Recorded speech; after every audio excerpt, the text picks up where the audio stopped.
มเห็นจดหมายที่ส่งมาจากมารดาแม่หาทั้งบ้านเกิดเฮา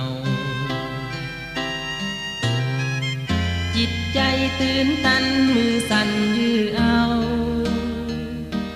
ส่งจดหมายอย่างสุดถนอมเมื่อในจดหมายเขียนยังไงได้แม่ถามสบายลูกหาที่แม่ห่วงใยอักษรแม่เขียนบ่งามปานใดแต่มีความหมายยิ่งใหญ่ไพศาลลูกยังจดจำยามลูกจากลามารดาคนดียังถือหนังสือบัดนี้จดหมายลูกมีในมือทุกตัวหนังสือเขียนจากแม่เองแม่คงหักลูกบ่ไหลล้านแม่จึงขยันทำเพียรเขียนเก่ง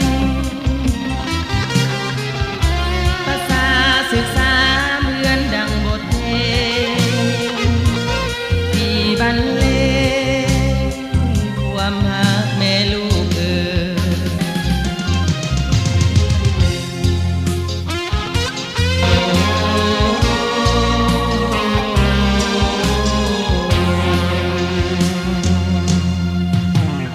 แนมเห็นจดหมายที่ส่งมาจากมารดาแม่หาทั้งบ้านเกิดเฮาจิตใจตื่นตันมือสั่นยื้อเอาส่งจดหมายอย่างสุดถนอมเมื่อในจดหมายเขียนยังไงได้แม่ถามสบายลูกหาที่แม่ห่วงใย